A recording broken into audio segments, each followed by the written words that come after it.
Bienvenue Josem. Aujourd'hui, on plonge ensemble dans l'univers fascinant de la main humaine. Son anatomie, comment elle bouge. Bref, pourquoi elle est si incroyable et si importante.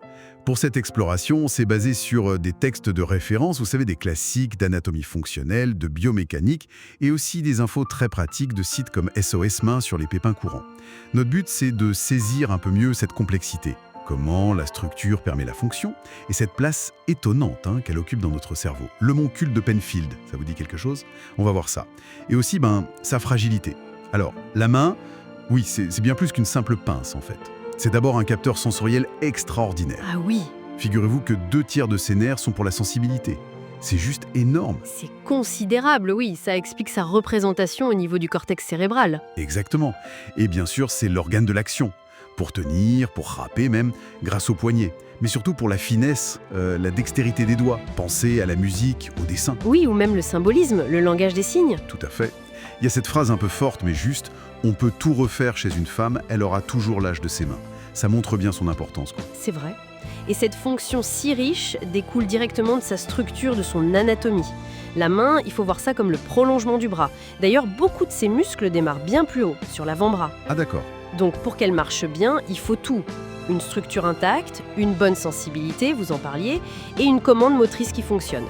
C'est pour ça qu'un examen de la main, ça inclut toujours le bras, l'épaule même. Logique, si on regarde l'ossature, le squelette, le métacarpe, avec les petits os du carpe juste avant, ça forme quoi? Une base? Oui, une base assez rigide et surtout une arche. C'est fondamental, cette forme de voûte.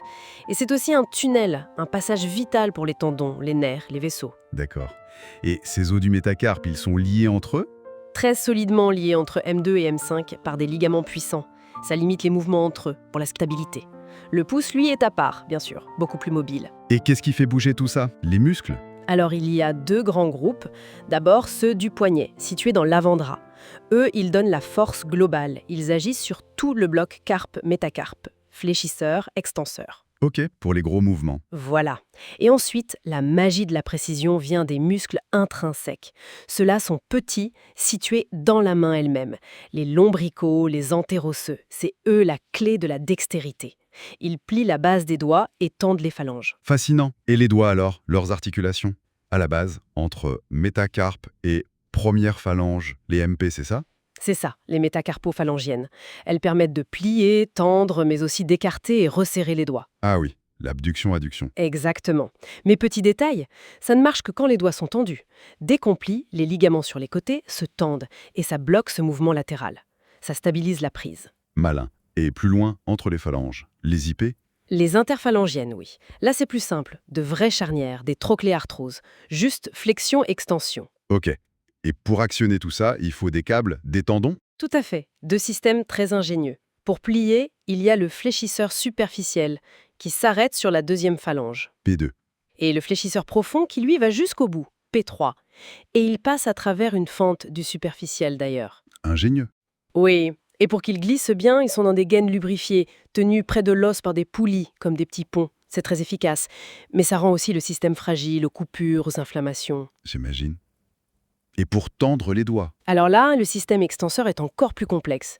Un tendon principal, l'extenseur commun, qui reçoit des renforts pour l'index et le petit doigt, Mhm. il s'attache d'abord sur la première phalange, puis se divise. Une languette va sur P2 et 2 autres sur les côtés se rejoignent pour aller sur P3. Et les petits muscles intrinsèques dont on parlait, Oui, les interosseux, les lombricaux. ils viennent s'insérer aussi sur ce système extenseur. C'est ça qui permet l'extension coordonnée des phalanges. L'extension se fait d'ailleurs dans un ordre précis. D'abord la base, la MP, puis les IP. Et la peau qui recouvre tout ça, elle a des particularités? Oh que oui! Côté paume, épaisse, résistante avec les empreintes pour l'adhérence, les plis pour la mobilité, et surtout, une densité de capteurs sensitifs incroyable. Le rapport surface de peau sur volume est bien plus élevé que sur l'avant-bras par exemple. Ah ouais. Beaucoup plus. Côté dos, c'est différent. Peau fine, souple, mobile. C'est important pour l'esthétique, mais aussi pour le retour veineux.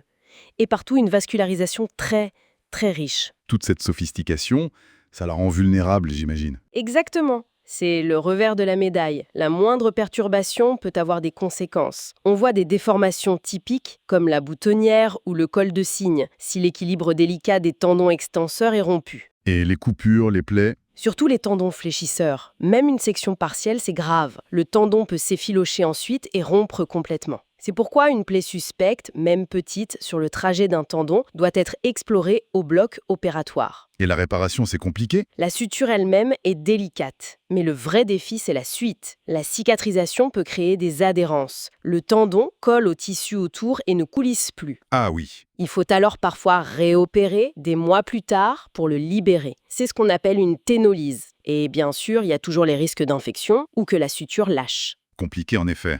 Pour résumer, on peut dire que la main, c'est vraiment un chef-d'œuvre d'ingénierie biologique. Son architecture osseuse, ses articulations si spéciales, la coordination musculaire, cette richesse sensitive, la peau, tout concourt à sa polyvalence unique. Et sa place dans le cerveau le confirme. Absolument. Et cette exploration, ça soulève une dernière question peut-être. Face à cette complexité, cette fragilité aussi, illustrée par les difficultés de réparation des tendons, la ténolyse, comment est-ce que les technologies futures, les prothèses bioniques, les interfaces cerveau-machine pourraient un jour non seulement imiter, mais peut-être surpasser notre main? Vaste question. Et qu'est-ce que ça voudrait dire d'ailleurs une main parfaite dans ce contexte? Est-ce que seulement la fonction ou y a-t-il autre chose? Voilà, matière à réflexion pour conclure notre discussion d'aujourd'hui.